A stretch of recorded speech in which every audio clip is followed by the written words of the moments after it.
Salam sejahtera Malaysia, selamat pagi tuan-tuan dan puan yang dihormati sekalian. Ini kejutan terbesar yang berlaku selepas sahaja Rafizi diumumkan kalah kepada Nurul Izzah. Ini adalah kejutan paling besar yang tidak disangka-sangka oleh seluruh rakyat Malaysia. Ini komen daripada viewer yang memang mengejutkan semua. Kalau benar-benar jadi, inilah keputusan paling dahsyat dan mengejutkan. Antara komen yang telah diberi adalah, ini adalah titik tolak kepada kejatuhan PKR. Pada pendapat saya, ini keputusan bukan keputusan baru. Ini keputusan bukan keputusan baru. Rafizi sudah pernah mengalami pengalaman ini, tuan-tuan dan puan yang dihormati sekalian. Beliau sudah pernah kalah sebelum ini dalam pemilihan kepada Azmin Ali. Pertama. Kedua, komen yang seterusnya ialah dia kata setuju sangat tindakan Rafizi, yaitu Rafizi tidak ke Kongres.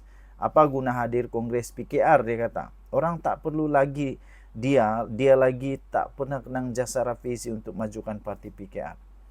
Parti PKR bukan macam parti yang lain, tuan-tuan dan puan-puan. Parti PKR bukan macam parti yang lain. Ya.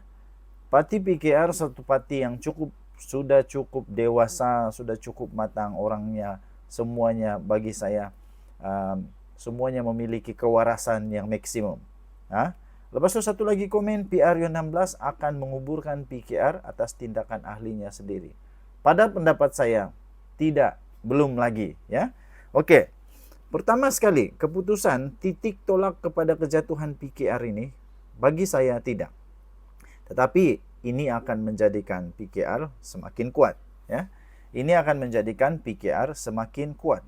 Walaupun ramai orang melihat bahawa ini adalah satu perpecahan, tapi jangan hanya melihat kepada satu gambaran kecil, yaitu gambaran persaingan di antara Rafizi dan juga Nurul Izzah.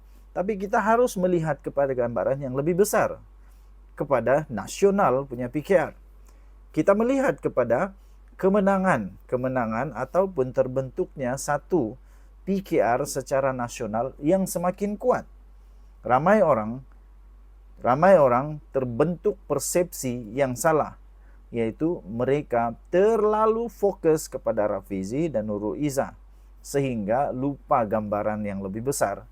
Jadi tuan-tuan dan puan-puan, bagi saya pemimpin timbalan presiden ini bukan menggambarkan keseluruhan parti. Bukan menggambarkan keseluruhan parti.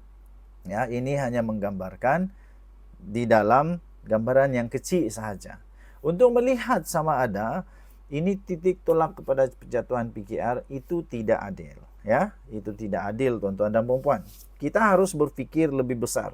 Ya, kita harus berfikir lebih besar daripada hanya pemilihan timbalan itu. Jadi, tindakan Rafizi, keputusan Rafizi untuk tidak hadir ke Kongres itu mungkin juga kerana beliau perlu a moment of silence.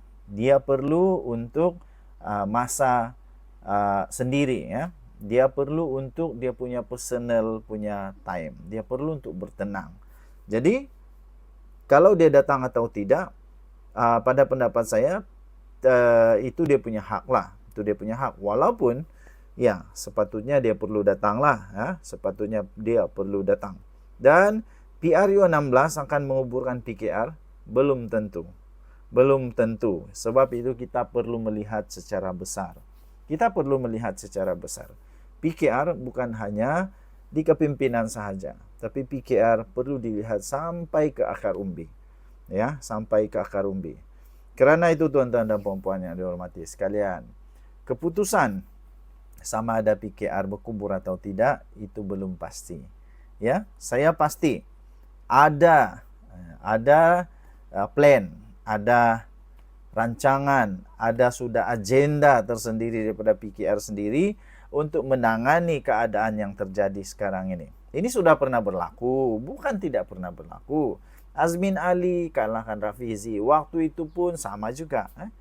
Begitu juga yang berlaku di dalam parti politik yang lain, tuan-tuan dan puan-puan. Dalam Barisan Nasional sendiri pun adanya seperti ini. Ketika Perdana Menteri yang dulu, yaitu Ismail Sabri Yaakob, dikatakan begitu huha-huha dengan Zahid Hamidi. Bukan kita tidak ingat, biasa terjadi, tuan-tuan dan puan-puan. Semua ini biasa terjadi, ya, bukan perkara baru. Begitu juga dengan Bersatu. Di dalam PAS pun sebenarnya ada huha-huha juga, bukan tak ada pun. Tapi huha-huha dia itu pelik sikit lah dalam PAS kan. Tapi setiap parti politik ada huha-huha dia tersendirilah. Cuma saja kita jangan melihat kepada huha-huha yang kecil. Kita melihat kepada gambaran yang besar, ya. Kita melihat kepada gambaran yang lebih besar. Kita melihat kepada gambaran yang lebih adil, tuan-tuan dan puan-puan yang dihormati sekalian. Okey, apapun keputusan selepas ini bergantung sepenuhnya kepada kepimpinan parti yang baru, bagaimana untuk mencorakkan semula PKR, bagaimana untuk mencorakkan semula perjalanan PKR sebagai parti yang menjadi ketua di dalam kerajaan sekarang inilah, kerajaan Madani. Okey. Dan kita harap semoga ini huha-huha dalam PKR akan selesai, huha-huha dalam PKR akan cepat selesai dan tidak berpanjangan, Kemudian andainya Rafizi letak jawatan pun, pada pendapat saya itu pun hak dia juga. Tapi pada hemat saya, beliau tidak perlu untuk letak jawatan. Okey, dia tidak perlu untuk letak jawatan. Kerana itu jawatan dia sebagai menteri tidak ada kena mengena pun dengan jawatan dia di dalam PKR. Yang pasti, yang penting dia masih lagi ahli parlimen, dia masih lagi berkuasa dan sebagai menteri ekonomi, dan beliau masih diperlukan oleh negara Malaysia. Okey, saya percaya Rafizi akan comeback. Rafizi hanya perlu sedikit masa untuk comeback dan dia akan pulih semula daripada rasa apapun dia rasa sekarang lah. Kita ni manusia. Kita bukannya tidak pandai kecewa, ya, manusia. Jadi kita pandai kecewa. Kita pandai rasa down dan sebagainya. Jadi berilah sedikit masa kepada Rafizi, berilah sedikit masa kepada dia untuk bertenang, untuk muhasabah diri semula, apa yang dia perlu lakukan dan sebagainya. Okey? Kita doakan negara Malaysia aman, damai, makmur.